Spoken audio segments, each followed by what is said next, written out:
Here she is. Oh, God. My friends say that I'm a pity laugher. Not for you guys. You guys are hilarious. No, that is why, like, I actually like it when my friends don't come to my comedy shows. Shout out Omar. Thanks, Omar. But, like, I know they're fake laughs. So, like, I know what they're really thinking. Kessler, that's crazy. You were like, who's salaried? Who's hourly? No, like, I got my tripod up because I'm an actor, so, like, I'm just not. You know? Just not.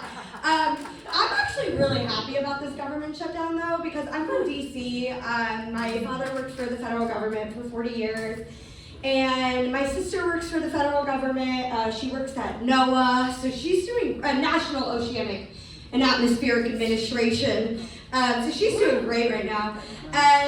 But I was taught my whole life that, like, the most stable job you can get is in the federal government. And then I became an actor, and they were like, that's not what we said. But look at me now!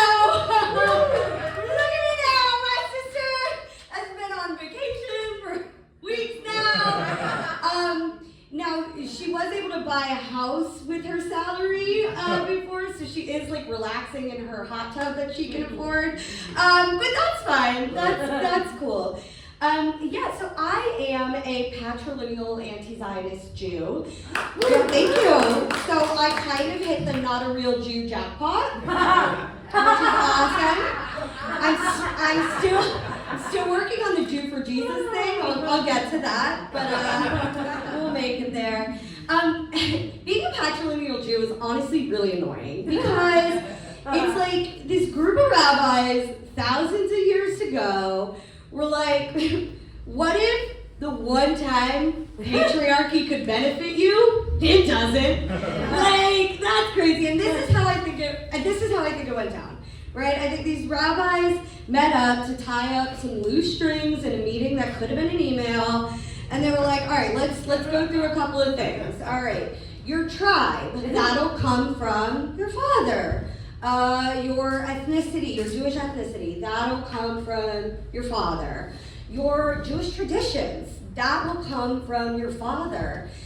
Whether or not you're Jewish. And then some guy in the back just goes, your mom! And they were like, yeah, that's hilarious, dude.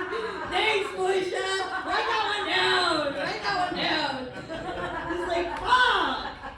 But no, that's not really how it happened. How it happened is quite simple, right? And this is why I just don't think it matters anymore, because this rule doesn't hold water. The whole reason Judaism is matrilineal lineage is because back in the day, the only way to certify that somebody was Jewish is if they came from a Jewish woman's body. That makes sense to me, right? But in my head, that's like really funny that Jewish tradition and rules could have all been changed if Maury existed. Like, that's so fun. Like, to have, like, ancient Jewish Maury. Like, Maury? What is it? Maury? Maury. Yeah. Like, that's so funny. It's just like, you know, like, sorry, this is going to be a Torah joke. If, like, if Jesse came out with baby King David, and then Maury goes out and he's like, you are not the father! And then everybody goes crazy, but, like, the stakes are really high because God comes down and just smites them. Like, that would have been so much fun. But here we are. And then the anti-Zionist thing, too. It's like, I'm somewhat of a practicing Jew. And so people ask me, they're like, how are you an anti-Zionist? So, you know, I went back to the text and I studied because I really wanted to come back with an intellectual response. And here's what I came up with. Stick with me, please, because this is going to get kind of theological. We're going to get into some Jewish theory. So what I came up with is, because I'm not a bad person. So, so that's kind of how I got there. Yeah, that's kind of how I got there. But when I started to join, like, you know, Spaces for Palestinian Liberation, I realized that I was actually really lucky because I did not go through a lot of the trauma that my other anti-Zionist Jews went through. I grew up in DC, so most of my Jewish friends are for a free Palestine. My entire family is for a free Palestine, so I really didn't have to cut anybody out. And I started to have some like trauma FOMO, honestly. Everybody was like, bonding, and I was like, I don't know, guys, my people are pretty cool. So I did what anybody would do when they want to meet a lot of Zionists to then cut out. I joined an LA synagogue. I did. This was before October 7th, many years ago. I joined an LA synagogue when I was 23. I first moved out here. And I was kind of a baby anti-Zionist, so I decided to join a Reconstructionist synagogue. Now, Reconstructionism, the basic tenet is the rejection of the idea that Jews are the chosen people. So because of that, they tend to be less Zionist. Plot twist, this one was not. This one was not. They said, what if we reconstruct Reconstructionism? So I joined a regular synagogue with a lesbian rabbi, is what ended up happening. And the lesbian rabbi, that's really important because they kind of use that as like the invincibility power-up in Mario Kart, right? Like, you could say anything you wanted because they're progressive, because they have a queer female rabbi, so it's fine. In fact, whenever she came up to the bima to give her sermon, her entrance song would start to play, and it was like, no, can't touch this, no, can't touch this.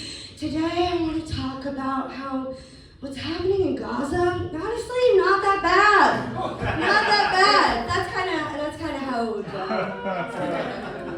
So I left in November of 2023.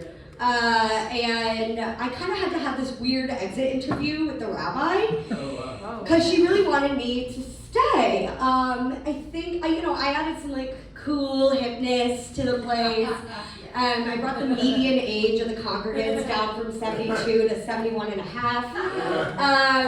So she really wanted me to stay, and I was on the phone with her, and she did that thing that I think a lot of neoliberals do to like young leftists. She did like a really good gotcha, where we're on the phone and I was like, well, one of my chief concerns is that recently you guys did a fundraiser to raise money for supplies for the IDF, which is just like, what? And also, like, I'm just annoyed that you want me to pay my taxes before I have to pay my taxes. Like, no, don't make me do that, please. I just want trains, Can we just have trains? I just want some trains in my taxes. God. Anyway, so I was like, yeah, that's one of my chief concerns. And she goes, well, Carly, look, even if you don't agree with what you're doing, those soldiers, they're people. And think about it like this. If the American military went to war and you didn't agree with the war, those tanks are still hot. Wouldn't you want those soldiers in there to have water? No! No,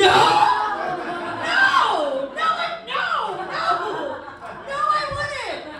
That is what I call an immersive experience, okay? I'm a girl with OCD. I know best. Exposure therapy is the greatest way for a bitch to get on the right side of history, okay?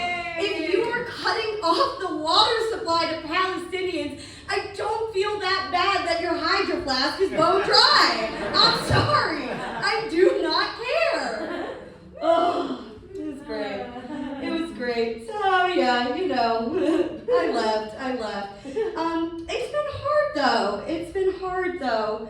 I was trying to think of I just don't think the genocide's too funny, so I was trying to think of ways that the genocide has impacted me personally.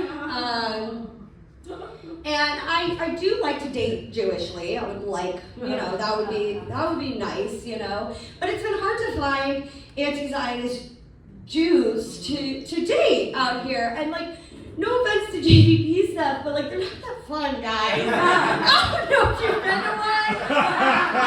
They're not that fun.